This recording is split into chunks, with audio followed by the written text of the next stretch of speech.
فرمایا وَإِذَا سَأَلَكَ عِبَادِي أَنِّي فَإِنِّي قَرِيبٌ، محبوب جب میرے بندے آپ کی بارگاہ میں آ کے میرے بارے میں پوچھے نا تو ان سے کہہ دینا میں ان کے قریب ہی ہوں، قریب ہی ہوں۔ دلیل کیا ہے؟ یہ جب بھی مجھ سے دعا مانگیں گے میں ان کی دعاؤں کو قبول فرماؤں گا، میں ان کے قریب ہوں، میں ان کے قریب ہوں۔ یہ جب بھی دعا مانگیں گے نا میں قبول کروں گا، میں ان کے قریب ہوں۔ اللہ تبارک و تعالیٰ کے بندے اللہ سے محبت کرتے، رب کی بارگاہ میں جھکتے، اس کو اپنے دکھ سناتے، اس کے پیارے محبوب صلی اللہ تعالیٰ علیہ وسلم کا وسیلہ لے کے اس کے حضور حاضر ہو جاتے، پیشانیاں سجدوں سے روشن ہوتی۔ ہم نہ ہر چیز کے لیے وقت نکالتے ہیں، ہر چیز کے لیے، لیکن عبادت کے لیے وقت نہیں نکالتے۔ ہر شے آباد ہے، ہر شے، ہماری فیس بک بھی آباد ہے، واٹس ایپ بھی آباد ہے، ہمارے ٹویٹر بھی آباد ہیں، ہماری ہر چیز آباد ہے۔ سب سے کم آباد ہمارا مصلی رہ گیا ہے، سب سے کم۔ وہ لوگ اب ڈھونڈنے سے ملتے ہیں جن کی بغل میں مصلی ہوتا تھا۔ میرے بھائی آپ کتنا کو دنیا کے پیچھے بھاگو گے تھکا دے گی، کتنا دولت کے پیچھے بھاگو گے تھکا دے گی۔ آپ جب اپنی زندگی میں جمع تفریق کرو گے نا تو مرتے وقت احساس ہوگا کہ سارا کچھ تو لوگوں کے لیے کیا، اپنے لیے تو کر ہی کچھ نہیں سکے۔ اور ہم عبادت کے معاملے میں بہانے بازی بھی کرتے ہیں۔ ہم کہتے ہیں اوہو رزق کمانا بھی تو عبادت ہی ہے نا، تو میں حلال روزی کے لیے جا رہا ہوں، یہ بھی تو عبادت ہے نا۔ میری طرح کے لوگ کہہ دیتے ہیں کہ میں سویرے اٹھ کے مدرسے میں کچھ اسباق دیکھتا ہوں تو یہ بھی تو عبادت ہے، میں بیان کرنے کے لیے مطالعہ کرتا ہوں تو یہ بھی تو عبادت ہے نا، اتنے لمبے سفر کر کے ملک میں دنیا میں گھومتا ہوں تو یہ بھی تو میں عبادت ہی کر رہا ہوں۔ اب اسپیشل نفلوں کے لیے وقت کس طرح نکلے، اسپیشل کر کے تسبیح میں کیسے چلاؤں، میں سارا کچھ ہم بہانے بنا لیتے ہیں نا۔ میرا سوال یہ ہے کہ یہ ساری باتیں صحابہ کو، نبی کریم کو، دیگر لوگوں کو بھی تو پتہ تھی نا، لیکن آپ غور تو کریں 23 سال حضور کو وقت ملا، مختصر وقت ظاہراً تبلیغ کرنے کے لیے، پوری دنیا میں دین بھی پھیلانا ہے۔ گھر میں 11 ازواج ہے، 4 بیٹیاں ہیں، ان کی اولادیں، سارے کام کاج بھی دیکھنے ہیں، لیکن سیدہ طیبہ طاہرہ حضرت عائشہ صدیقہ رضی اللہ تعالیٰ عنہ فرماتی ہیں سارا دن تبلیغ کرتے، ہر غلام کے دکھ سنتے، گھر میں آتے تو اپنے گھر والوں کا خیال کرتے، کام میں ہمارا ہاتھ بٹاتے۔ قربان جاؤں، کہتی ہیں زمانہ سارا سو جاتا لیکن آمنہ کے لال مصلی بچھا لیتے۔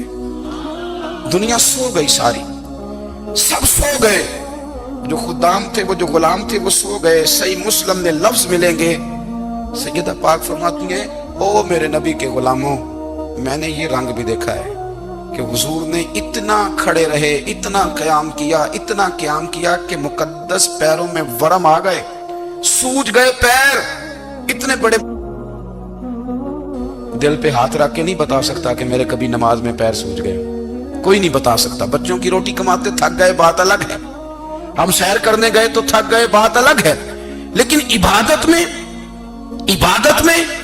یہ بھی تو مسلم شریف ہے نا، یہ بھی تو دین ہے نا، یہ بھی تو حضور کی سنت ہے، یہ بھی تو وہ چیز ہے جو کریم کی آنکھوں کی ٹھنڈک ہے۔ سیدہ فرماتی ہیں پیروں میں ورم آ گئے، اور ساری رات ہی حضور نے نماز پڑھی اور ایک ہی آیت بار بار دہرائی۔ مسجد نبوی میں بلال حبشی نے فجر کی اذان دے دی اور حضور ابھی مصلی پہ تھے، کریم فارغ ہوئے۔ میں نے عرض کی یا رسول اللہ صلی اللہ علیہ وسلم آپ کے تو صدقے اللہ اگلے پچھلوں کے گناہ معاف کرے گا، تو آپ اتنی آغوزاری کیوں فرماتے ہیں؟ آپ تو شفیع ہیں، آپ تو انبیاء کے امام ہیں۔ تو حضور نے فرمایا عائشہ تم نے گنوایا ہے نا میرے اللہ کی مجھ پر کتنی رحمت ہے، افلا اکونا عبدا شکورا، فرمایا اگر اس نے اتنی نعمتیں دی ہیں تو کیا میں اس کا شکر گزار بندہ نہ بنوں، میں شکر گزار بندہ نہ بنوں اس کا؟ پھر اگر اتنی نعمتیں اس نے دی ہیں، مجھے اتنا نوازا ہے، تو پھر میں اس کے سامنے سجدے نہ کروں؟ او میرے بھائی، بڑے قابل فخر لوگ ہیں ہم کہ ہم نبی پاک کے غلام ہیں، ہم قابل فخر ہیں کہ نبی کریم کے غلام ہیں۔ کیا کبھی اس غلامی کے شکرانے میں بھی 2 نفل پڑھیں کہ یا اللہ تیرا شکر ہے تو نے ہمیں حضور کا غلام بنایا ہے؟ یاد رکھیں کہ اپنی روحانی زندگی کو آباد کریں، استغفار پڑھیں، تسبیحات کریں۔ حضرت عبداللہ ابن عمر رضی اللہ تعالیٰ عنہ حضرت عمر کے صاحبزادے ہیں، مکہ مکرمہ میں ان کی قبر ہے۔ میں نے جب انہیں پڑھا تو مجھے ان سے بڑا پیار ہو گیا، لیکن آپ کو پتہ ہے وہاں جا کے کسی شخص کا مزار تلاش کرنا یا پوچھنا ایک مشکل کام ہوتا ہے۔ تو ایک دفعہ میں مکہ شریف میں حاضر تھا تو ایک گاڑی والا ڈرائیور مجھے کہنے لگا کہ مولانا میں آپ کو جانتا ہوں، مجھے آپ سے محبت ہے، ایک بات بتاؤں آپ کو۔ میں نے کہا بتاؤ۔ کہنے لگے حضرت عبداللہ ابن عمر کی قبر دیکھنی ہے۔ میں نے کہا یہ تو نہیں کہہ رہا، یہ کسی نے بندوبست کرایا ہے، یہ اللہ نے تیرے دل میں بات ڈالی ہے، یہ ہو گیا تو لے چل مجھے۔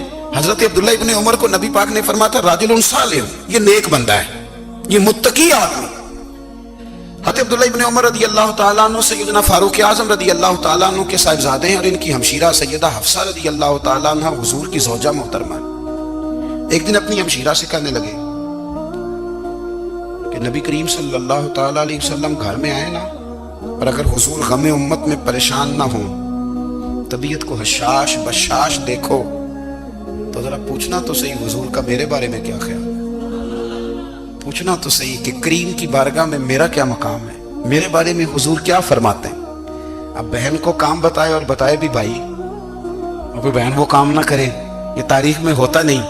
حضرت عمر فاروق رضی اللہ تعالیٰ عنہ کی صاحبزادی ام المومنین رضی اللہ تعالیٰ عنہ فرماتی ہیں کہ میں تو بس منتظر تھی، انہوں نے تو کہا تھا نا کہ اگر تم حشاش بشاش دیکھو تو بات کرنا، لیکن حضور تشریف لائے، میری باری تھی، میرے گھر تشریف لائے، کھانا پیش کیا تو فوراً میں نے عرض کی حضور ایک بات پوچھنی تھی۔ تو حضور نے فرمایا پوچھئے۔ میں نے عرض کی حضور میرے بھائی عبداللہ ابن عمر کے بارے میں آپ کا کیا خیال ہے؟ نوجوانوں میری بات پہ غور کرنا، میرے بھائی کے بارے میں آپ کا کیا خیال ہے؟ تو نبی کریم صلی اللہ تعالیٰ علیہ وآلہ وسلم نے میری طرف دیکھا، اور پھر حضور زیر لب تھوڑا مسکرائے، اور بریلی کے امام کہتے ہیں کہ حضور مسکرا دیتے تھے نا تو جو بڑا دکھی ہوتا تھا وہ بھی ہنس پڑتا تھا۔ اب سوال پیدا ہوتا تھا کہ پھر تو اس مسکراہٹ کے لیے انتظار کرنا پڑتا ہوگا کئی مہینے کہ حضور مسکرائیں تو رونے والے ہنسیں، تو اعلیٰ حضرت فرماتے ہیں نہیں، انتظار نہیں کرنا پڑتا، یہ مسکراتے رہنا تو حضور کی عادت ہے۔ جس کی تسکین سے روتے ہوئے ہنس پڑے، اس تبسم کی عادت پہ لاکھوں سلام۔ یعنی یہ تو عادت ہے حضور کی مسکراتے رہنا، اس کے لیے انتظار نہیں کرنا پڑتا۔ بھائیو آپ خیال رکھیں گے، غور کریں گے، حضرت عبداللہ ابن عمر رضی اللہ تعالیٰ عنہ کے بارے میں پوچھا تو سیدہ فرماتی ہیں کہ نبی کریم صلی اللہ تعالیٰ علیہ وسلم نہ زیر لب مسکرائے اور فرمایا حفصہ تیرا بھائی ہے تو اچھا، لیکن میں نے سنا ہے کہ عشاء کی نماز پڑھتا ہے تو فجر تک سویا ہی رہتا ہے۔ او نوجوانوں، 10 بجے تک سونے کی بات نہیں ہوئی، 9 بجے تک سونے کی بات نہیں ہوئی، 11 بجے اٹھنے کی بات نہیں۔ حضور فرمانے لگے میں نے سنا ہے کہ عشاء کی نماز پڑھ کے سو جاتا ہے اور فجر تک سویا ہی رہتا ہے، اسے چاہیے کہ تہجد کے وقت اٹھا کرے، اللہ کی بارگاہ میں حاضر ہوا کرے، آہوزاری کرے، سجدے کرے، عبادت کرے، اٹھتا ہے اور فجر میں جا کے اٹھتا ہے۔ حضرت جناب حفصہ رضی اللہ تعالیٰ عنہ کہتی ہے میں نے جناب عبداللہ ابن عمر کو پیغام دیا اور میں نے کہا میرے جوان بھائی سن، نبی پاک نے فرمایا ہے تو اچھا پر تہجد میں نہیں اٹھتا، نفل نہیں پڑھتا۔